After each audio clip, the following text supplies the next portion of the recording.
Alright, hey guys, it's Lupe here. We're doing a deck profile, and the community voted deck. The only reason I'm doing a deck profile is because when I tried to build Luquier for this set, I looked up to get ideas and I couldn't find really any videos. Or if I did, they were like slideshows, so I just kind of want to go over like my ideas on why I put in this deck. It's pretty straightforward, but there are some techs. So we'll just start with the ride line. It's very, very simple. It is just the ride line you have to run the encounter one, because nothing else would be worth it. And then we just run the new one in the ride line because there's no reason to run the old one. Quickly, we do run energy. We have all. You run energy generator? Wow. That's crazy. We are not running an illegal deck. No, start the great. Oh, round one you were. Oh no, it was practice, right? Yeah, that's what I was like, what are you talking about? We run 3 Persona rides. I always tell you. Persona rides is really good, but now with the inclusion of Doreen, you basically don't need Persona rides, but Persona rides still really good to have. Then I only ran 3 of Applause because once you see one, you can just keep looping it every turn. Even if you play something like Prison, I mean, you can still just keep calling it and shoving it in the soul, so it's still really good at just 3.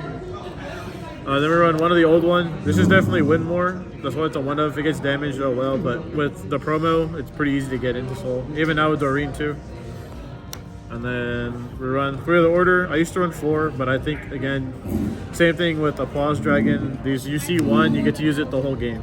So it's realistically, you just need to hit one. And then one tech I run is Walk the Dark. I used to run a Regardless piece in the deck before the Fire Regulus. I think I ran Twin Cast, and then when the Fire Regulus came out, I put Walk the Dark in. Oh, sorry, when the Fire Regulus came out, I put the Fire Regulus in. But there's no way to activate it because the only card that can add anything back to from soul to hand is when you ride over the grade 2 in the ride deck. So unless you put it in the soul early game with the promo, which means you're playing your game slower purposefully, there's no way to add the Fire Regulus. Oh, so you could play Gunganrum. You could play Gunganrum, but I think it'd be L consistency. So we just put Walk the Dark in its place. Again, this is one more. If you hit it, we hit it. If not, oh well. This literally never came up, but if it does, it's nice. Then we'll move on to grade 2s. I put 4 copies of Forwards because the deck has no early game and also has no form of removal. So this is really good to help soul charge pieces early, especially if we hit the promo. It also helps push Doreen. That extra 3k power can actually really steal games. And then, like I said, retire is retire. What also doesn't, this deck use a lot of CB. It doesn't. It just uses the order. So if you have, which you will have spare CB, you just call him. And it's really cool if you still charge Doreen, you can just CB1 call it out. So you'll have it ready. Then 4 of Staple, the promo, you have to run 4. Unless you have less, but if you have 4, run the 4. Because I do know Harry made this card shoot up in value. Is it not? Then again, another 4 of Staple. Rising Dragon, he's your main attacker. And attacker. Having 2 of him on the rear guards and 2 Doreens is basically tell your opponent, give me a PG or eat this damage. I'll move on to the grade 1s. I do 3 copies of this card. I think this card is really good in the deck, being able to help fuel Doreen again, and this being able to call out Applause Dragon with Luquier skill, this out, and then one of these, and if you have another one in Soul, you use her skill to target Applause, shove it into Soul instead, and then call out Rising Dragon, so that's how you get 2. Yeah, that's how you get the 2, and also proc his plus 20k right away. Because sometimes now you don't actually want to call a whole board because you have this card on field, Doreen. This card is cracked. There's nothing else to say about it. This game is the reason I won 3 out of the 4 rounds tonight. You mean this card? This card, yeah, is the reason I won 3 out of the 4 games tonight. It is Gungarum, or it's Brainwash on steroids, because it gets 3k for any time a card is put into soul, whether that's just by card effect. So really, if that's selective put or soul charge, it gets 3k. And the card itself puts 2 cards in the soul on play. Like, this card is crazy. I mean, the turn 1 play, you did, you discarded the promo, you called the Doreen, and then you instantly got soul charged another promo. Like, yeah. If you hit that high roll, which I did 2 out of the 4 games tonight, is really good. I think you did it during Arcade. I only had the 1 of them, but still. No, you literally soul charged another one. Remember your last turn? Oh, I did, yeah. Yeah. So, like, this card is crazy. It's literally the best card in the deck now. And then this boosting Rising Dragon, in round 3, I literally had a 92k column No extra crit, but it's still 92k. So And then we know when Amon's coming back eventually. Oh my god, dude. Yeah, this card will be cracked. Then we run 4 PGs. I just grabbed 4 random PGs. And then there's a lot of stride decks again, because 2 of them got support. And the other 2 are still good, and there's 2 new ones, so. Chaos. Real. And then I run the yellow over because the deck does not plus hand at all, and it has no removal besides forwards, and that's even if you choose to run forwards. So I think this card is really good for help building hand and help stabilizing the game state because you have big number, you don't plus, and you have no form of removal. So this gives you removal and refuels your hand. But honestly, I think any OT is okay, but I just like this one. Then 4 heals. Right now, I think this meta you'll need any of the effect heals, so we just run 4 vanillas. Then we do 7 crit because our numbers are so big that if we see these, it's like, all right, you're cooked, buddy. The only reason I don't run 8s is because I do run 4 draw because again, this deck does not plus. So hitting these early to help see combo pieces is really good. And plus, defensive draws can always give you the out because again, the deck does not plus. All right. So you went X1? Yes, and I got 5th. I lost my run to prison.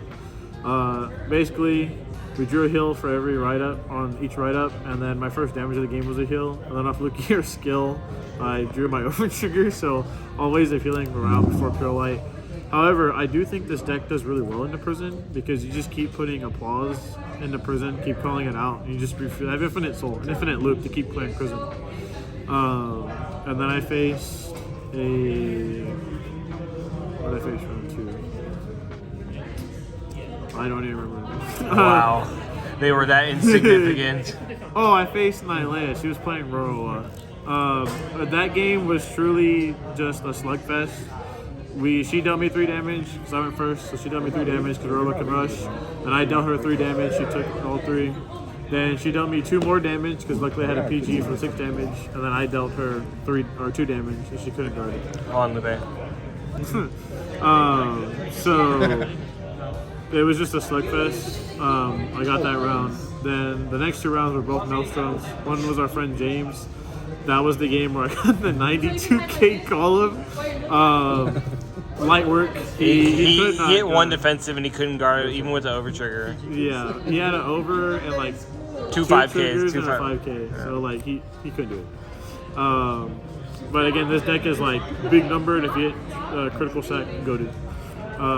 Because Luquier herself also picks up a crit, which is really helpful.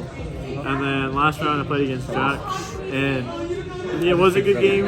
He definitely had the game, but I told him if I check 6 damage over, I think we can just. Oh, of course he did. And I did indeed check 6 damage over.